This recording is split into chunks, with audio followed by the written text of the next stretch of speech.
We're live. There we go. Good evening. Welcome to episode 40-something of the Brewgooders.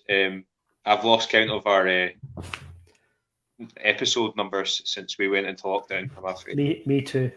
It is 40-something though. We're It's going Wednesday to do. though. Is it? I don't know. We're doing a special podcast like we did last week, but this week we are talking about another amazing film from our collective youths, the Ghostbusters, and we are pairing it with a beer like we did last week with the Matrix, but this week we're pairing up with Tiny Rebel's excellent Stay Puft Marshmallow Porter. John hasn't had this yet, have you? No, I have kept both my cans specifically for this podcast. I had a conversation last week about Avengers Endgame where I wish that I could re-experience the portal scene over and over with no knowledge that it was about to happen. And now I'm starting to wish that I could experience what you're about to experience. Because this is a favourite of the podcast, I think. So I'm just very quickly copying the link to the stream into the Scottish Ghostbusters chat group. No worries. I don't know how much they'll enjoy the chat about the beer. It's probably about 5 minutes, but on it's dark on the eye. You get it when you smell it. You get that quite like funny. That. Yeah, it smells like a fire. Is what I remember thinking about it before. It kind of tastes like being at a bonfire. Mm-hmm. You can taste it, like almost like taste the smoke of the fire. Oh, I like that. Yeah, I do toasted like marshmallows. Yeah, it was toasted, isn't it? So, but they don't do that. They do say that in the can, but they don't say it in the front. It is a toasted marshmallow, which flavour. It is absolutely. Did this win the week that we reviewed it, or was it narrowed out by something, Colin? I think it probably did. Yeah, because I just remember us going, "Whoa, that's something different." It was really different from anything else we'd tasted up to that point. Mm-hmm. It was quite early on in our podcast days. It was, yeah. But absolutely. I got the cans from the Caledonian Craft Beer Merchant, but I have bought this in numerous places in the past, and they do different varieties as well. I was in a pub in Edinburgh, and they had a salted caramel version, which was absolutely superb.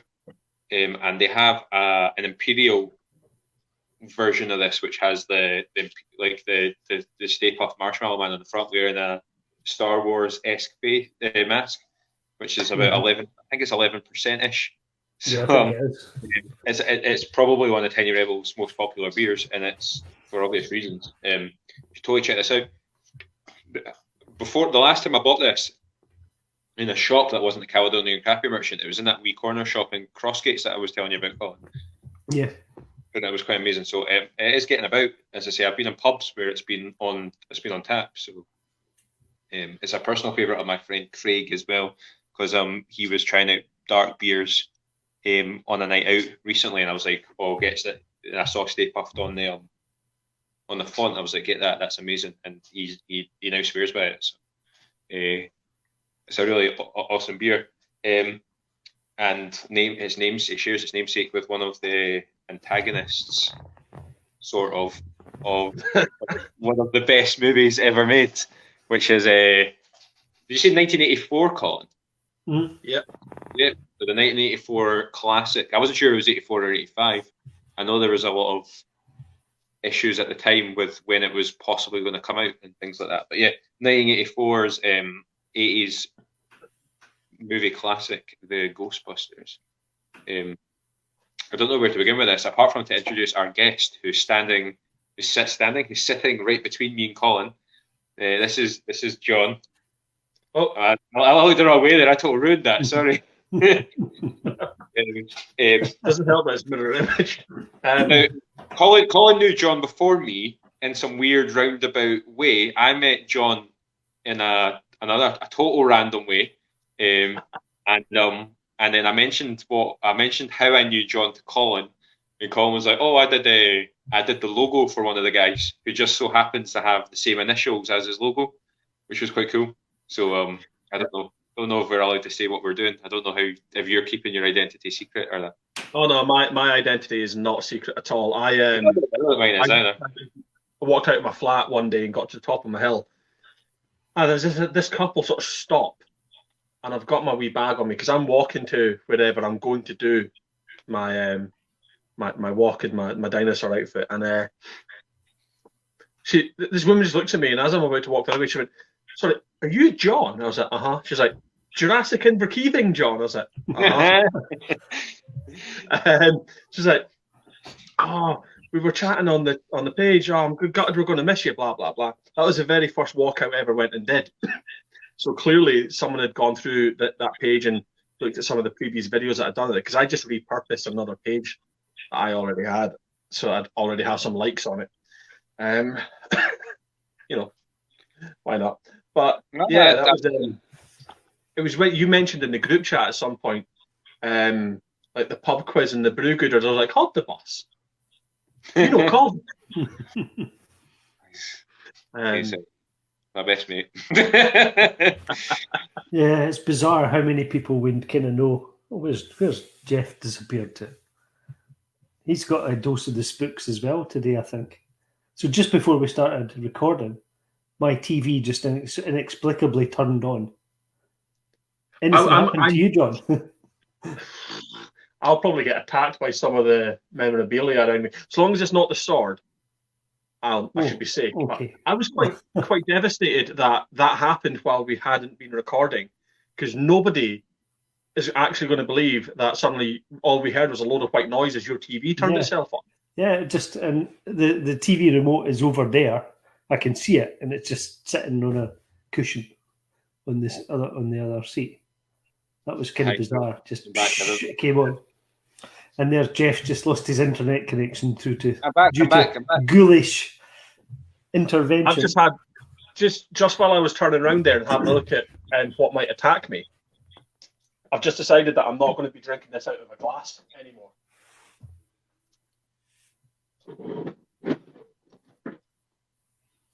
I'm intrigued now, John. I know.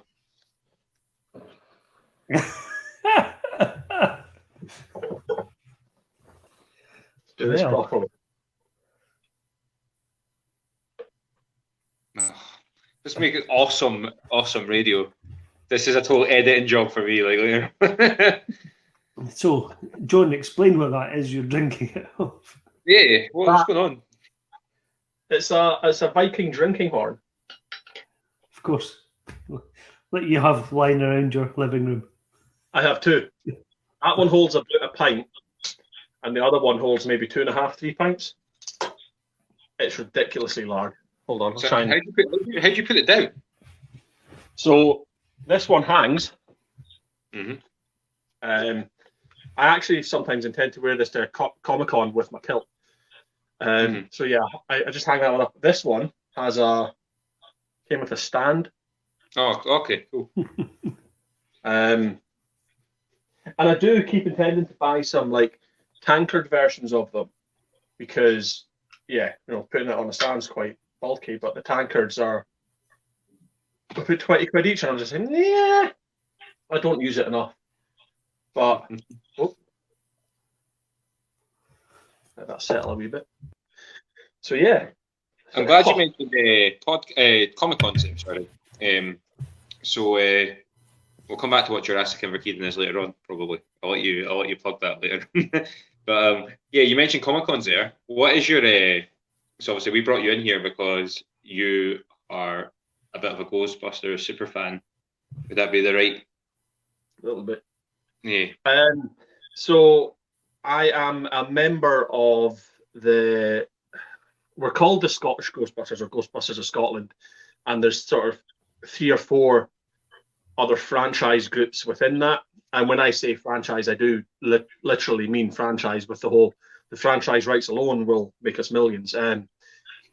Because there was a point where you could get yourself certified by Ghost Corps through Sony Studios. So the original Ghostbusters of Scotland group that started all of this have their certificate signed by Ivan Reitman, saying that they are officially recognised as a Ghostbusters franchise. It's brilliant. So, yeah, I've been part of that team now for year and a half, 2 years maybe. Yeah, about 2 years, and it's great. It's great fun. I've got proton packs. I've got the flight suits. I've got a kitchen utility detector, which is what Ernie Hudson uses. If you watch the scene where it's in Ghostbusters 2, unfortunately, when they walk into the museum, and Ernie's standing there holding this thing. It's actually made from the end of a metal detector, a pasta strainer, and a potato masher. But yeah, and I met those guys through various different Comic Cons. I mean, like before all that, I've pretty much covered everything from every form of nerd culture, to be perfectly honest. But Ghostbusters has kind of recaptured me. I'm like massive fan when I was a kid. Loved the cartoon series. Had all the toys and everything. Had the original sort of little blue plastic proton pack toy, which is now worth an absolute fortune and nowhere to be seen. But there we go. So, that's pretty cool. I think it's amazing that you could get certified by Ivan Reitman. That's well smart. Like, it's a really cool thing. There was a geography teacher in my old school who got fed up with the amount of times that people said that geography was just colouring in, and you just coloured in maps, and that's what geography was. And there was he was fed up. There seemed to be a kind of running joke to suggest that. So he actually wrote to Crayola, and Crayola sent him a certificate saying that he was a certified colouring inner. And he had that up behind his desk next to his like teaching certificate and like any training he'd been on. He had a Crayola certificate saying he was certified to colour things in. So that was quite amazing. That's excellent. So you my son who's 4 and has just started to discover the Ghostbusters. The Ghostbusters groups that he sees at Comic Cons are like one of his favorite things. Like he'll I bought my Ghostbuster badge at Capital Sci-Fi Con this year, and he was like, I need to go and show their other Ghostbusters, and they were really, really good with him because he went up and he showed them his big badge that he had, and they were like, oh man, that's absolutely amazing. Welcome to the team and stuff. And they were really, really good with him. The guys are great. They really are. So I would, if it wasn't Capital Sci-Fi Con, I would normally be on the stall or at the table with them. Capital Sci-Fi Con, I happen to have my own table at with my own little project, but I won't be going ahead plugging that. But yeah, no, they are. They're absolutely brilliant. Really good group of guys to hang out with, and I've not managed to make it onto yet, but we've been doing like Zoom calls in lockdown. Watching the movies and the original cartoon series and stuff. So yeah, love them, and most of them are absolutely fantastic with kids. And then you've got me that's sort of like, keep the kid away. I'm gonna break my proton pack. Nah, I joke, I jest. I have once dressed as a Ghostbuster because it's a bit of a tradition at work to dress up for Halloween. So I did make a proton pack out of some cardboard boxes and a plastic celebrations box. I bet it looked banging as well. I've seen your cardboard. It wasn't bad, I have to say it looked okay. And folk knew what. Oh, and I wired it up to my phone, so I had a speaker inside it, so I could play the Ghostbusters theme on my phone through my little speaker. The guy, it's cool. It's just such a cool setup. The guys at Capital Sci-Fi Con had the thing with it. I don't think they had it at the convention that when I was there, but when they came through to Dunfermline, they had the proton packs that you could shoot. They had like a projector screen, and my kids were all over it. It's such a great immersive experience. So there's a guy here called Chris Davidson. Sorry, I think first time messenger on the podcast. He's saying that he's met the Ghostbusters of Glasgow a few times now at various events, and just they're an absolutely brilliant bunch. So if you when we sort of talk about which sort of section of the groups they are, the Scottish the Scottish Ghostbusters as a group encompasses Ghostbusters of Scotland, Ghostbusters of Glasgow, Ghostbusters of Aberdeen, with occasional support from Central Ghostbusters and very occasional support from Edinburgh Ghostbusters. So, yeah, a lot of us work together a lot of the time. So it just depends on where we're at, what title we'll be using. Who's got the tune going? I think it was Colin. You can tell by that smug wee glance on his face that he's I trying thought to it was you. act all coy. You'd be rubbish at poker, Colin. Surprisingly bad at poker. Yeah. Well, we managed to talk for 15 minutes about not really anything about the movies yet. It's been that's my forte. Colin's usually on me for that, like move it along. But I absolutely I think what's amazing about the one of the most amazing things about the whole Ghostbusters franchise is how it's inspired people. The fact that in Scotland alone, we're in the middle of nowhere. Like come on, you're fucking freaking me out. Stop it. It's such an inspirational. Right, I'm gonna have to like punch you through the screen. Stop it. It's such an inspirational medium that there's at least 4 groups in Scotland alone. And we're kind of out in the sticks, as it were, culturally. So, absolutely, I think it all spawns from that first film. I think there's varying opinions on everything that follows, but I think universally the first movie is adored, and it is if you pull it apart enough, which obviously we're about to do, it's a bit of a masterpiece, to be honest. Like go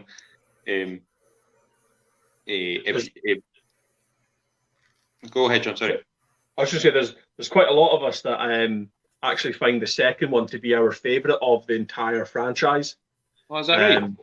Yeah, and I don't really know why. I love for me it's the first one. It is definitely the original that I would always put up there as my favourite. But there's quite a lot of the guys that are like, oh no, Ghostbusters 2 is better. And I'm like, is it? I mean, it's brilliant, but I wouldn't say it's better. It has elements of brilliance in it. This is my opinion. I think there's elements of brilliance in it. I think it's too self-aware. If I were to put any kind of criticism on it, the first one I think is brilliant, almost without knowing how good it is. And and there's all the we talked a lot before we went on to air about the documentaries that I think exist about it, including the really superb one on Netflix just now, in the movies that made us. But the first one was kind of a weird kind of magic in a bottle. They caught lightning in a bottle kind of scenario. There were so many crazy things going on that just kind of it landed really perfectly at the right time, the right place with the right cast. I think the second one kind of almost is aware that that's the case. And for me, I don't feel it's almost like it's not as genuine. Ghostbusters 2. Yeah, I think it maybe for me suffers from successful sequel syndrome, as I'm going to dub it. Like when you've got something that was absolutely amazing first time round, and you try to almost replicate it whilst making it different enough to stand on its own 2 feet as well. Yeah. One of the things that really surprised me was when I found out that they shot the entire film in 10 months. Yeah. From being greenlit to getting it released on the 8th of June, 10 months. And you're like, oh, damn. And then, as you said, we're about to sort of rip it apart. But when you start seeing the little things that you're like, yeah, okay, you can tell this was done in 10 months, but it's so good that it carries all the little things that just aren't quite right. There was a lot of things that I didn't realise were not quite right until they were pointed out to me. You just don't see them. Yeah, you don't see them. There was and particularly in the movies that made this documentary, there's a visual effects shot of the tower doing something weird, and I was totally unaware that happened. I think it's like it doesn't the graphic doesn't sit properly, or I can't quite even remember what happened, considering I watched it yesterday. But you can see that the shot's just a bit funny. Yeah, and a lot of it is there's a lot of things with Stay Puft that are like there's a bit where he's walking past the church, and just before he sort of steps on it, where he's totally transparent. Oh, yeah. But Awesome. Let's face it, we're still quite early on in the visual effects, for like computerized visual effects, and it had a lot of puppetry and stuff, didn't it? In that movie? A lot of practical stuff. I like the effect, and I think this maybe might try and flow us quite nicely into the actual plot of the film. There's a really awesome effect, and one of my favourite ones, and the one that I remember from when I was a kid, was when the old lady's walking through the library, and the drawers open, and then the library cards fire up in the air, and they showed you that was a guy with a straw. So that's absolutely, as in the practical effects go, that is, because it's such a powerful shot, but it's just genuinely somebody behind the filing cabinet pushing the drawer and then blowing the library cards out with a straw. It's just magic. Absolutely, it's amazing how simple a thing can have such a big impact. Actually, kind of funny that you mentioned magic, because I've started studying magic in lockdown, and I'm sitting going, it can't be that simple. There's got to be more to it. Yeah. But the impact of something that's so simple is huge. And the books getting pulled across on just a bit of string from shelf to shelf. Absolutely.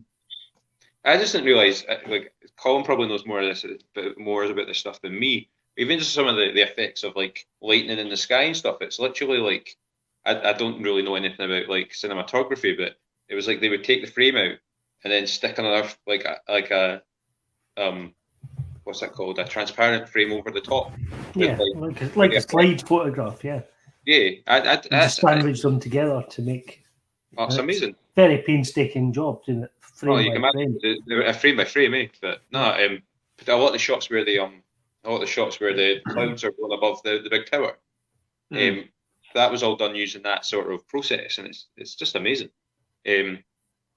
All coming from the mind of what was fascinating about I find quite fascinating about the early elements of the film is Dan Aykroyd wrote some of the earlier screenplays based on the fact that his family are like this well-known group of paranormal investigators. His dad's like a novelist. Yeah, I literally only found that out last night when I watched the documentary. And I knew he had written the film, but I didn't realise how much of the film that he wrote was just totally discarded. And that Stay Puft was actually one of the few things that did actually stay in the film. Yeah, from what I read, and this was quite some time ago, because I think one of my brothers maybe had a book about Ghostbusters way back, and the story was completely different. It was about time travel and sort of busting ghosts throughout time, and it was written for John Belushi to be one of the main characters as well. He was to be Vegman, wasn't he? Is that right? I believe so. Well, whoever the main character was originally written for Eddie Murphy. Oh, that's right. Yeah. And I just don't see how he would do it, but that would put John Belushi as being Egon, and no matter what, I can't see anyone other than Harold Ramis as Egon Spengler. I just can't imagine anyone else doing what Harold Ramis did with that role.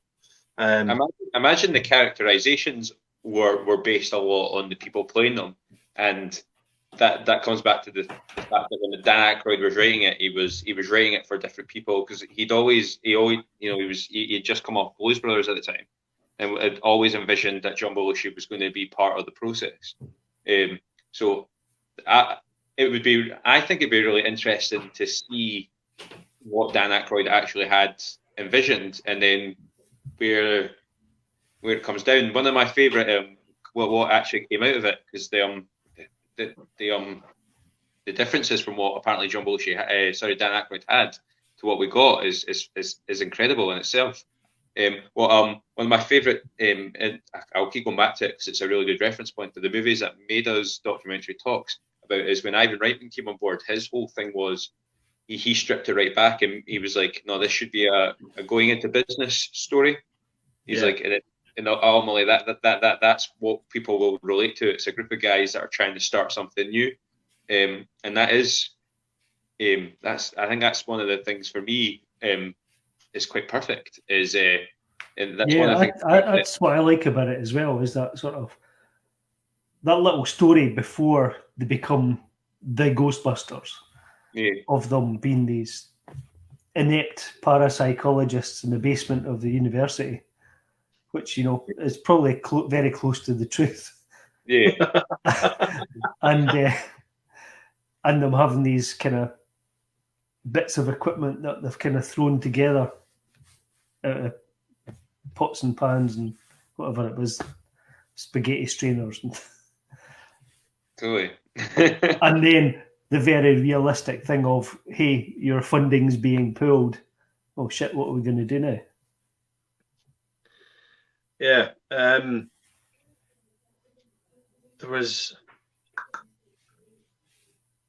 It's gone. Whatever I was about to say has totally disappeared. What I liked is another thing that I think quite amazing is like I used the phrase lightning in a bottle, but and thought, oh, it's magic that they all just were kind of there. But actually, if you do kind of stop and think a wee bit harder, they all knew each other, and I think that's quite amazing. Even before like John Belushi passed away and Eddie Murphy was taken off the project, they all knew each other. They all knew each other from like Saturday Night Live, and Ivan Reitman had worked with Bill Murray extensively and things like Stripes and stuff like that. And Harold Ramis had done a lot of writing for the other guys, and there was this whole and that's one of the things I think is quite interesting about the documentary. The documentary makes it kind of come across like it was all kind of just happened, but it was quite magic. But actually, like, they were a fantastically funny group of guys that were known for good writing. Their comedy was all quite well written. I found that part of the documentary and that part of the whole Ghostbusters story I think quite fascinating. They all kind of knew each other. Dan knew Bill from doing one thing, and Bill knew Ivan from doing something else, and Ivan had worked with Harold doing that. And actually, there's a character and a chemistry between all the characters that just works, and it's one of the sort of drawing factors of the whole thing. Yeah, I mean, it was Ivan's idea to get Harold involved and to help rewrite the script, and even down to the fact that they didn't know that Bill was actually going to turn up until 8 o'clock in the morning that they started rolling. And he was like, yeah, I think I'm in. Might not be, but I think I'm in.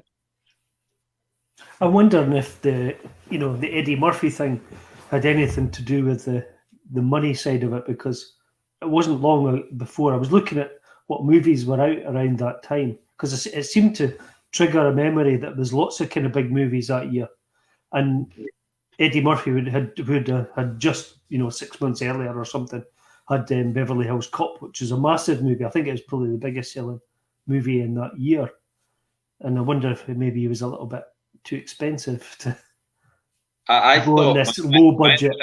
It's interesting. From my understanding, I don't know if you're probably more correct than I. My understanding was he turned down Ghostbusters to do Beverly Hills Cop, but I might have it wrong as well. Uh-huh. But you are right. There definitely seems to be like 1984, 3, 4, and 5. There does seem to be like just bang after. Gremlins was out about the same time, and so was the Temple of Doom as well. So all big movies, and all ones that I went to the cinema to see. That was a big part about Ghostbusters, is they wanted ILM to do the visual effects, but they were doing Temple of Doom. But then there was a weird sort of employment dispute at ILM, and they basically Ghostbusters picked up all the folk that walked away from ILM that year, and they were just like, yeah, we'll take it. If you want to do something with us. So all the guys in Ghostbusters are like ex-ILM, like disgruntled ILM employees. Because they formed, was it Bloodstone Pictures that they formed out of that? Mm-hmm. I think so, yeah. Yeah. I was actually quite surprised at that. The documentary mentioned Eddie Murphy a couple of times, but it didn't go into the why he didn't materialize within the film. Maybe we have the right to mention the Beverly Hill Cop in the documentary. They were just like, we can't really go into the details. But I like Beverly Hill Cops, and also I don't know if we can find a Beverly Hill Cops themed beer, because actually that's a really good film and a good franchise to talk about as well. Surely there's one out there somewhere. There must be somewhere. With regards to the cast, I'm trying to. I spent years not really liking John Belushi. Like I didn't understand the hype until I met my wife, and she showed me Blues Brothers, and he's absolutely phenomenal in that. I remember watching Animal House and thinking, he's just an arsehole. He's not that funny. He's absolutely phenomenal in Blues Brothers, obviously, and I don't watch Saturday Night Live, and I haven't seen many of the older sketches, so I wouldn't have known what the draw was. But yeah, it would be interesting what kind of film he would have made with had he not passed away. As I say, he's absolutely phenomenal in Blues Brothers. It's got to be. It must be really tough for Dan to carry on with it. Like when you're writing a role for one of your best mates, and then that happens. It can't be easy for them, particularly seeing someone else fill that role. Yeah, totally. Absolutely. Which brings you on to, I think, did Bill Murray take John Belushi's? No, we mentioned that earlier. We don't know. Yeah, because the whole plot would have, changed during rewrites when John passed away. But I'm trying to put it off because I think this is going to be the bit that takes the whole cake of the podcast. But Bill Murray is fucking phenomenal. I didn't realize until I'd seen that documentary how difficult he was to work with, because he's just great. I think he was up for a lot of nominations for awards that year for Ghostbusters, but the powers that be didn't take it very seriously as a movie. Yeah, totally. It wasn't Oscar worthy kind of thing, what I mean? It did get one nomination though. Yeah. The song. The song won all the awards. Indeed, yeah. The song won the Oscar. I knew it was nominated. I don't know if it won it. There was a part of the clip in the documentary that looked like they were announcing they were winning something. Yeah, I might go check that. I knew Who You Gonna Call or whatever, the Ghostbusters theme was nominated because it's a great song. But Bill Murray should have won something for Ghostbusters, because he is, a lot of the time, he comes out with something that just glues everything together. And like, if I were to write down, if you asked me to write down 4 or 5 of my favourite lines in Ghostbusters, he probably would have most of them, if not all of them. And a lot of them were ad-libbed. Yeah, totally. It's like, but that again shows just how well those 4 guys worked together. Yeah. Because you would see, I mean, like, it was seamless. You wouldn't have known it was ad-libbed unless you watched like the documentaries that go into that detail. Yeah, totally.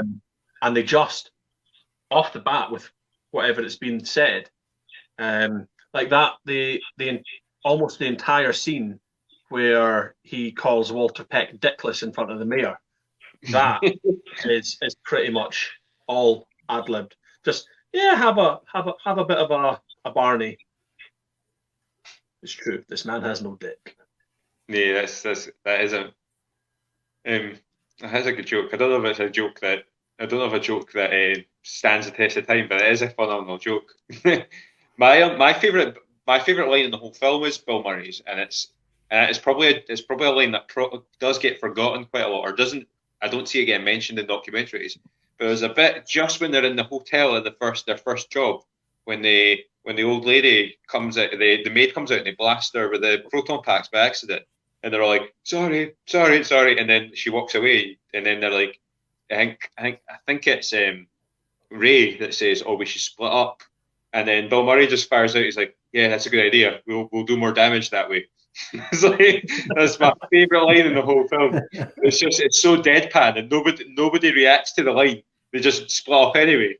It's comic brilliance. It's so perfectly timed, and I think that's one of his ad-lib lines as well. I think he just fired that out based on, which I think is a really cool, like you mentioned it as well, a really cool element in the plot is just that they were reacting. They're all funny in different ways, which I think is kind of the three of them, the three main cast.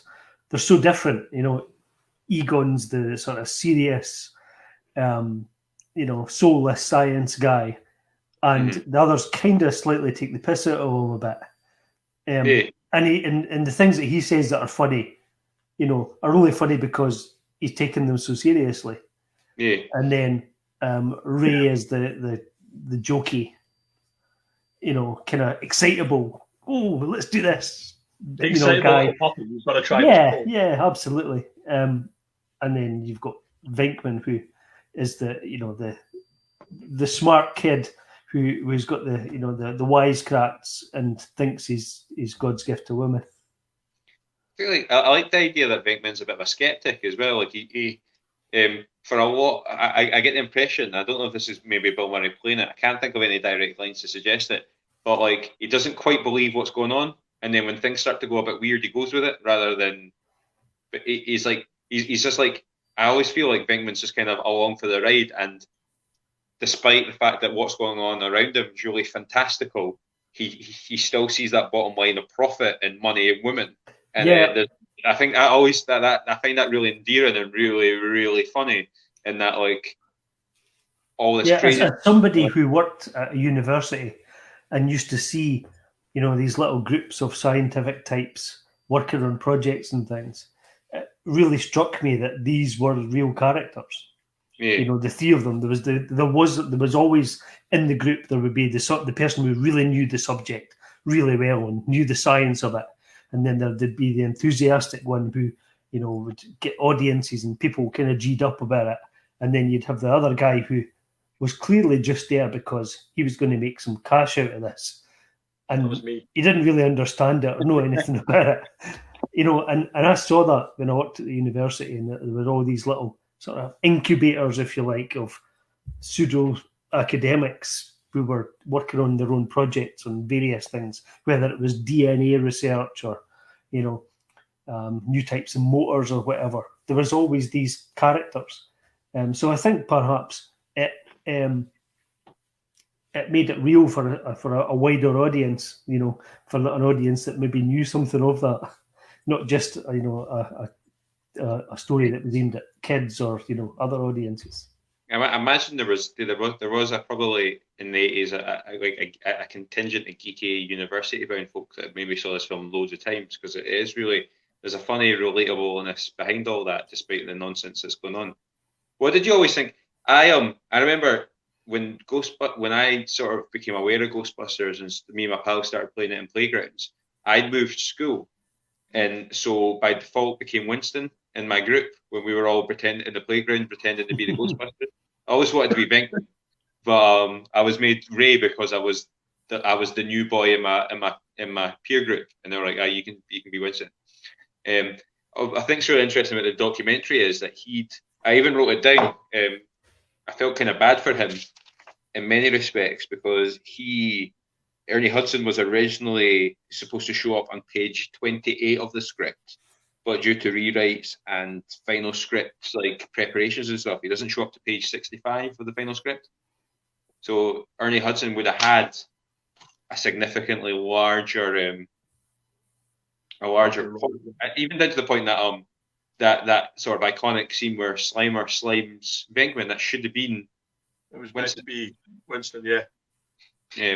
I always think that's quite fascinating as well. It's quite interesting in the documentary.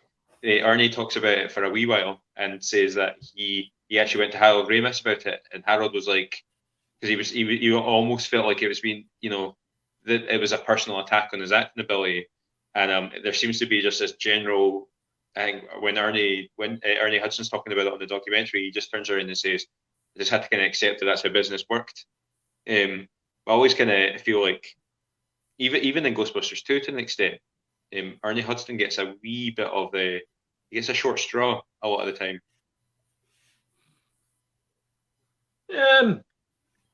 Yeah, but he does get a massive pass on the court case, though. Mm-hmm. Oh, totally. And there's an awesome bit where I think there's an awesome bit when they're in prison in jail in the first Ghostbusters movie where he's able to just be like, I just work with these guys. I wasn't even there. I was half surprised that they didn't make a token black guy joke about being wrongfully imprisoned. And maybe I was maybe a bit too close to the bone. It was in the era where that could have been the case. Yeah. There's an amazing joke in Stranger Things. I think it's maybe season 2 or the start of season 3 of Stranger Things, where they all go to a Halloween dance or Halloween party dressed as Ghostbusters, and they just assume the black kid. And apologies for I forget all the names of the boys, and I only remember Eleven's name in Stranger Things. But on all, they just assume that he's going to be Winston because he's the black. He's the black member of the group. And he even raises that as a question, why do I have to be Winston? And they're like, I think one of the guys is like, don't make me say it. So I'm always kind of glad that they didn't make any token black member of the group jokes because they let Stranger Things do it later on. Well, I didn't play Ghostbusters at school because I was in second year at high school. I didn't have any toys. I had a T-shirt. I had the T-shirt, pretty much what John's wearing, but white, and that was it. I think. I never played the video game. I mean, not gonna lie, I wasn't born when Ghostbusters came out. My first exposure to Ghostbusters was the real Ghostbusters cartoon series, which it's just phenomenal. There was a point where it was on. It was either on Amazon or Netflix for a long time, and I got through a good portion of it. It was just brilliant. To the point it was actually. If you can get a hold of it, it's worth it. There's one of the episodes where they go to Hollywood because they're filming Ghostbusters, the film, and they make the joke of. I can't remember. They basically they list off Murray Ackroyd and Ramis, and he's like, it sounds like a crap law firm. But that was my first exposure was definitely the cartoons. See, I don't remember it too much. I remember it being on TV, but it wasn't something I watched because I was just too old for it. But my brothers would probably be watching TV, so I have vague recollection of it. It's quite it's interesting. I watch a lot of stuff on YouTube about 80s properties. I think that the cartoon is very well regarded, and it's probably one of the only franchises in the 80s that could convert to cartoon quite well. There's a lot of stuff. One of the sort of endearing things I think we find about the 80s is particularly the older movies like RoboCop and Aliens and Terminator. Is that they all tried? I don't know if Terminator. I might have just fired that one out there. They tried to create tie-in animated series for kids, and I always thought it was quite a weird thing that they did in the 80s. You're like, why is there a Colonial Marines cartoon on a Saturday morning TV program? Yeah, for movies that these kids shouldn't really have seen. RoboCop and the Toxic Avenger had his own cartoon, and that's a really crap movie.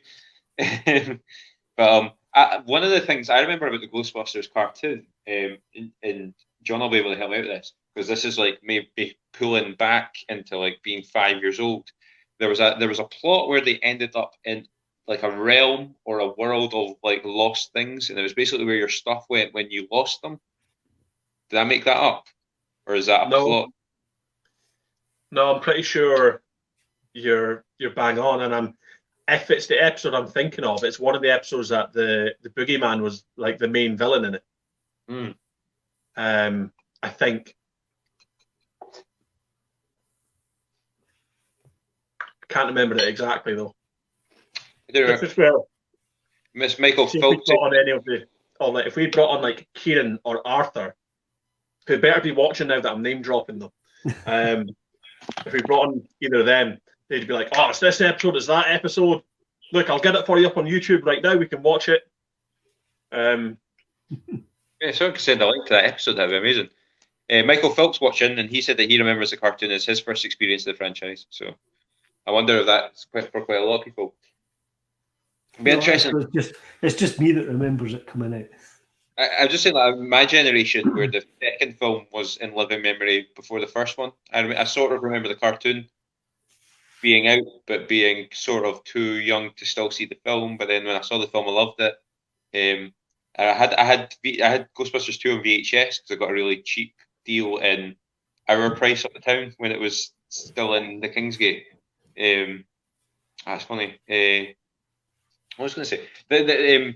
You could talk about the main film forever and ever. What is your sort of opinions on the rest of the franchise? I think it's quite interesting, John, that you were saying the Ghostbusters 2 is really fondly thought of. It is. Like, I know a lot of like the Scottish Ghostbusters group, like I said, have that as their favourite. There is a lot of polarised opinions about Answer the Call from 2016. But for the most part, actually, see if you can try and just separate it from the first two films and just appreciate it for what it is. It's actually really good and quite entertaining. But there's so many people within the Ghostbusters community that like just will refuse to believe that it exists, and it's a shame. They didn't do themselves any favors with their attitude when they announced that they were going to make Ghostbusters 3, or Afterlife as it's now called. But the rest of the franchise, for the most part, is still very well thought of. And then it was only about last year, maybe a year and a half ago, that I sort of realised there was another cartoon called Extreme Ghostbusters. Dude, that's amazing. I watched that. It was on Nickelodeon when I was like 12. It's great. So yeah, I still prefer real Ghostbusters too, but I was like, as soon as I found out there was another one, I was like, I need to watch this. And the fact that the whole thing's still going 36 years later is utter testament to what they did in 1984. And even if like you look at Ghostbusters the video game, there's a lot of, I don't know if it's true, there's a lot of sort of rumors that was heavily based around the original Ghostbusters 3 script that Harold Ramis and Dan Aykroyd wrote. That's exactly what it is, but I think Dan Aykroyd has actually confirmed that. I'll need to dig that source out, but Dan Aykroyd said that that's what the plot would have been.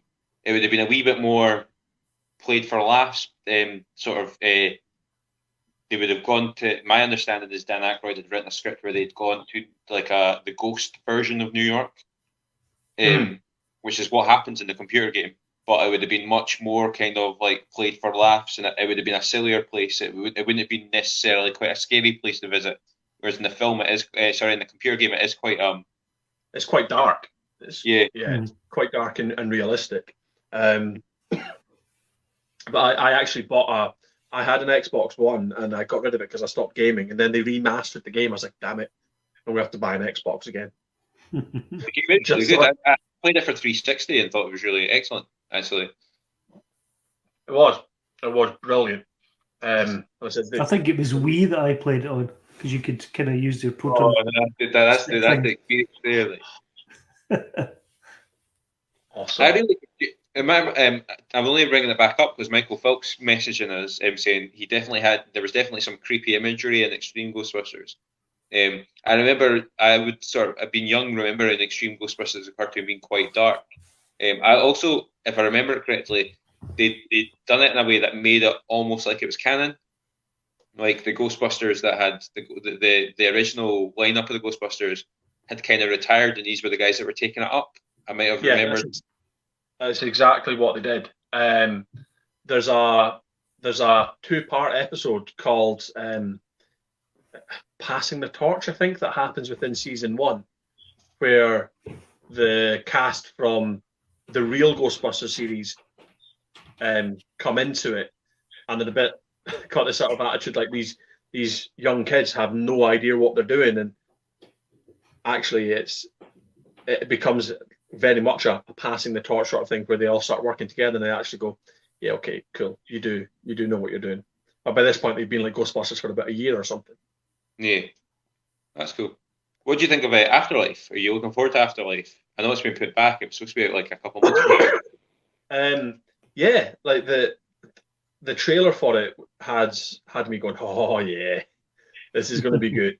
And I think there's a lot of sort of things that seem like they're going to be obvious, like when McKenna Grace's character, I think it's Phoebe is her name, is looking through like a wardrobe and the flight suit is there, and it says Spengler on it, and you know there's a similarity between her and Finn Wolfhard's character and Egon, and like it almost seems like it's who set up to that they're going to be the Spengler family. There's a lot of signposting in the trailer, which is fine, but I want to think there's a wee bit more into it. Yeah, is it too much fan service? Maybe. This is kind of why I want there to be like a twist to that. Yeah. But as an example, potentially for her dad or granddad to actually be Lewis Tully, because he wears one of Spengler's flight suits in Ghostbusters, you know. I think there's a lot of very obvious signposting, which I kind of hope they don't just follow through on all of it. I was really glad that they didn't have any of the original cast in the trailer though, because I don't want their role in all of this. I don't want any of that spoiled at all. I just want to see what as they come on with their zimmers, wheeled on in their wheelchairs like Mr. I think he's an underrated. I think he's an underrated actor, despite the fact that he is like in the Avengers universe. But his name's just escaped me. But Paul Rudd. The guy who plays Ant-Man. Mm-hmm. I think he's kind of perfect, and he's kind of perfect. He is very much the kind of like he would have been a possible candidate for a Ghostbuster member in the 80s anyway. I think he would have he fits quite well as his sort of dry wit Saturday Night Live type comedian. Yeah, comic actor, yeah. So I think putting him in it is maybe a safe move, but it's one that I think is quite a good one. I think and I'm hoping that he'll get to flight suit up at some point. That would be quite smart, I think. It's quite good that the way they've got his role, or the way his role looks like with it, because obviously he still remembers what happened in the 80s. Yeah. So yeah, it will be. I am looking forward to it, and I think it's been pushed back to August or October. I think is what's in my head, but I'm probably wrong. I'm going to double check, because I was under the impression it's March next year, because I remember thinking, oh my goodness, that's ages away. But I'm just going to Google that just now. Yeah, you're actually probably more right with that than I am. Is there anything else in the franchise that we've missed? That I feel like this happened when we did Matrix last week as well. There's so much to this franchise. I don't want to do anything of disservice, but then there's also there's nothing that we'll talk about. We're just giving our perspective on something that has been talked about forever anyway. The 80s video game was very popular, but it was not a great game. I had that on the Master System. Super repetitive. Or Mega Drive 2. No, it wasn't. No, I did have a Ghostbusters game for the Mega Drive 2, I'm sure. But did they not have a Ghostbusters game on like one of the Commodore consoles as well? Yeah, that would be the era. It would be on the Commodore and the Spectrum and things in the 80s. It was pretty awful. It had the tune, yeah, and you kind of just had the sort of grid where you kind of moved the car around from Ghostbusters HQ to wherever the haunting was. And then I'm pretty sure you had to actually drive the car left to right across a road and kind of avoid things or hoover up ghosts along the way.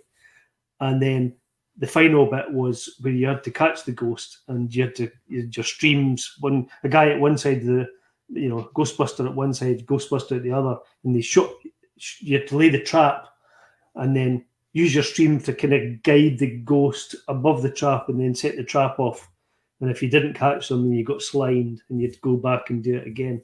But it was just totally repetitive until, you caught enough ghosts and the Marshmallow Man came and you kind of just had to do the same to him.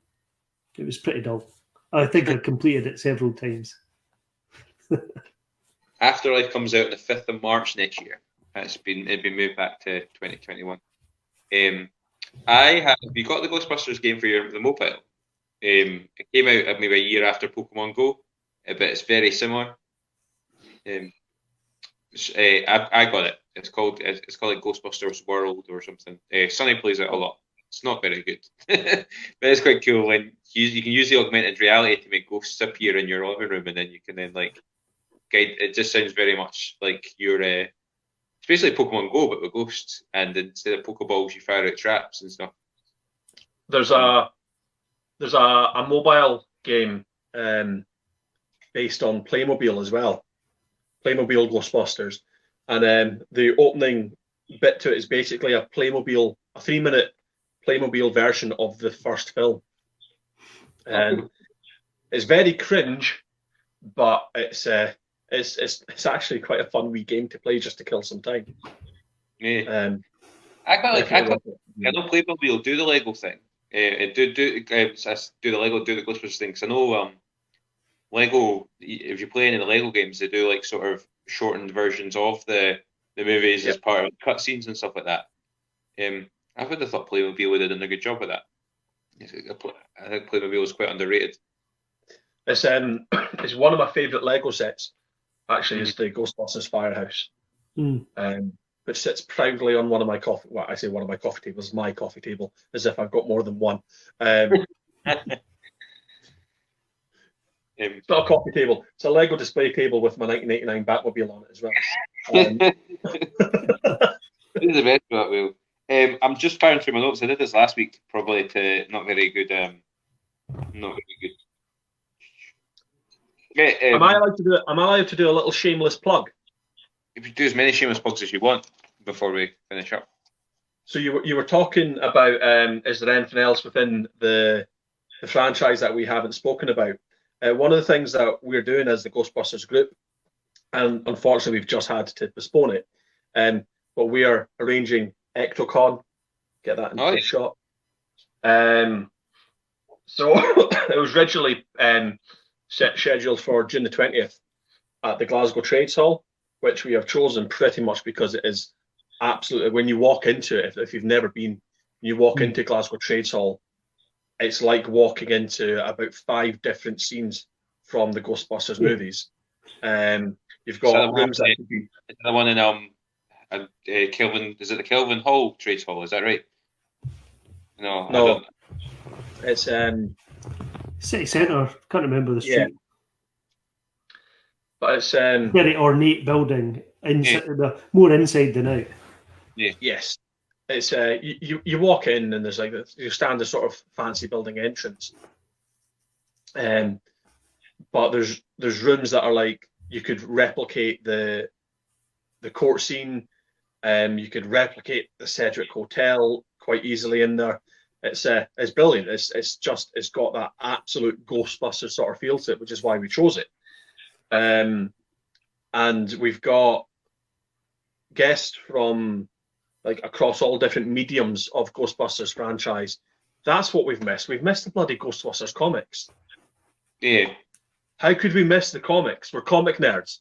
But so we've got Dan Schoening and Eric Burnham, who are the main creative team with IDW for the Ghostbusters run. We've got Laura Summer, who voiced Janine in Real Ghostbusters. We've got Eldo Ray Estes, who I'll come back to in a wee second, and Jennifer Runyon Corman, who was in the scene where Venkman's doing the ESP tests and repeatedly shocking that guy and trying to get in the blonde lass's pants. That's Jennifer. Oh, amazing. So we've got her. And the scene, the scene where the Ghostbusters arrive after they've been let out of the jail, and they come to finally deal with Gozer, and you've got the crowd going absolutely bananas.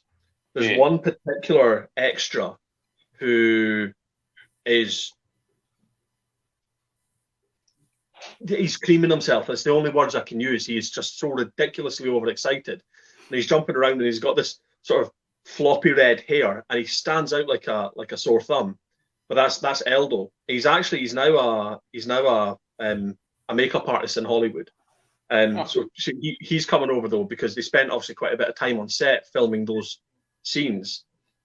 So yeah, we've got a good range of people. We did unfortunately have to had one guest cancel because of various different reasons, but we had Jason Marsden he played Garrett in the Extreme Ghostbusters cartoons. Okay. But yeah, he's unfortunately had to bail. I'm just saying, going, I hope I've not forgotten anyone. Fraser will be sitting watching this going, John, you utter dick. How could you forget this person or that person? So you're postponing it based on recent events? Is it been it's just far too unlikely that we're going to be allowed to do anything by the time June comes around. Mm-hmm. And even if we are, there's still going to be distancing measures in place to an extent. Yeah. And okay, it's not a huge event. There's maybe going to be sort of 500 people in attendance, but it's difficult to do distancing with that number of people. Yeah, and people would be quite rightly nervous about coming along and being in one place with that many sort of people. So, it was the right thing to do in terms of, one, looking after the attendees, and two, looking after the vendors, because ultimately the vendors are there to try and make money. They're businesses as well. So it's been postponed to the 7th of November at the moment is the current date.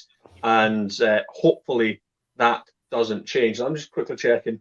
No, I didn't miss any guests. Banging. And tickets start from 15 quid for it. So it's if you are Ghostbusters fans and you have not got tickets for it yet, you should, because the other part to mention is we are not making profit from this. So it's being run, like I said, by the 4 different franchises, and there's sort of 4 or 5 key members of the team sort of really on the organizational committee, as it were. But all of the money that would be sort of profit from the event is being donated to Glasgow Children's Hospital charity.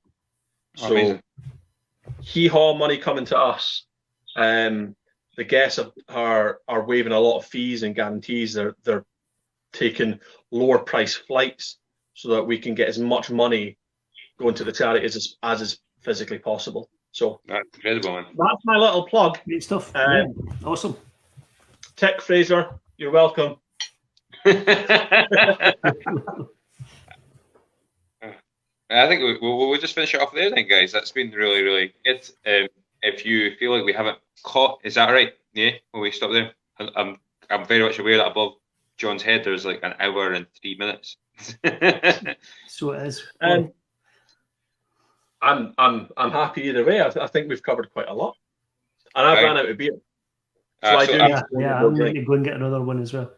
No, I've got a few things here just because folk will. I shield a lot of stuff sometimes for main con. Okay, Sigourney Weaver, she was also amazing. She was absolutely incredible.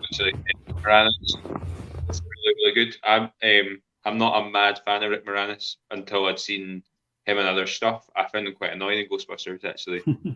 I was thinking about that myself, and I thought exactly the same. I liked him in Honey, I Shrunk the Kids and stuff like that. But I think when you give him a wee bit more character, he's actually quite nice. When he's weeb, he's with not much character development. He's not amazing. That role should have been for John Candy originally as well, which is quite interesting. But did you get the reason as to why John Candy didn't do it? Was it just been quite awkward? Yeah, he basically wanted to play the character in a totally different way from what Dan and Harold wanted, so they went, nah, screw you. Yeah. Oh, I was hoping it was going to be Sigourney Weaver didn't want to get on with him. Well, she was quite happy for people to wire in there, apparently. She's That got seems like she's a good she's sport. drag. I like Sigourney Weaver. Everything I've read about her, it sounds like she's just like a really sound lady. Which I imagine, because she'd just come off of Alien and she'd done a load of other stuff just in the sort of early 80s, to be kind of presented with what she had to do, and and her and Bill Murray are great. I find that quite a total believable romance, despite the fact that he's really quite a dick. He's a total Yeah. There's that amazing line when they're in the room and she's like, or when he goes into check out her flat, and he's not even bothering. He's just basically just trying to get wired in about her, and he's just obviously like, and then she says something like, he's like, I'm checking, and she's like, well, is that machine even working? And he's so completely, technical. One of our little toys. Yeah, but then like she's like, and are you even using that right? And he actually just looks at it and goes, I think so. It's like, it's clearly he's even trying. It's amazing. I would say my favourite line from that particular scene is when he goes towards the bedroom. She's like, that's the bedroom, but nothing ever happened in there. And he's just, what a crime. And the look on her face, I'm pretty certain that's ad-libbed, because she's just like, oh, for fuck's sakes. Yeah, like she walked into it. There's also that amazing bit in that scene where he opens the fridge and he's like, oh my God. And he opens it up and he's like, look at all the junk food. It's superb. Like, and it's all her. She's just great, and her reactions to him just being an arsehole was absolutely phenomenal. There's a lot of other stuff as well. And New York's a massive character in the film as well, which surprised me in the documentary, is how a lot of it was filmed in New York. A lot of the outdoor shots. It was all done in LA.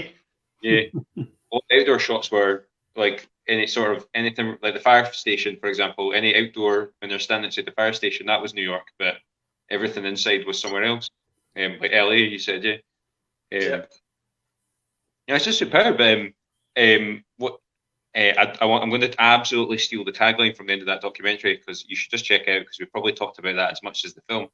But it's, considering it's just a simple going into business story set in New York. It's what you said. 36 years later, we're still like, it's great. Yeah, still talking about it and still excited about a new movie coming out. Yeah, Absolutely. Cool. It's genuinely one of my favourite films of all time. Yeah, me too, I think. Yeah, I did that 10 films in 10 day thing, and it was in there. It's good. Cool. We haven't got a plan for next week, Colin, do we? I've got a plan, but I'm not telling you. Oh, okay. Right. Is it to cancel the podcast? I love it. Yeah, funding has been pulled. Yeah. Cool. I wait with bated breath to see what you've got up your sleeve. Cool. Yeah, if you've missed anything, let us know. John, thank you so much for joining us. And like I say to all, no problem at all. Thanks for having me, and thanks for the beer. Absolutely. Get you on again, man. Like, it'll be nice. A last shout out for Stay Puffed from Tiny Rebel. I'm drinking mine in my Tiny Rebel glass. Yeah, sick. You're just looking for sponsorship. They're big enough. Tiny Rebel, right? And I would happily come on again. If you ever broach like Batman or James Bond as an example, they're my two other areas of expertise. And we've reviewed both on the show, but no, absolutely. Well, the same. We have such a good time with our guests. It's absolutely totally. We'll be in touch, and we'll try and get something together. It's slightly easier for me and Colin to have guests on. That's maybe an insider secret. But if you get a guest on, we have to do a wee bit less preparations. For sure. Like I never watched Ghostbusters since 1984. It makes it more interesting for people that get fed up of you two guys and your dry chat as well. Well, absolutely. Yeah. I agree. We're not that interesting. It's all down to the guests. Absolutely. So I will post what we're up to next week once Colin tells me what we're doing next week. And stay safe, everyone. Thank you for joining us. Cheers. Cheers out, guys. Have fun. Bye bye. I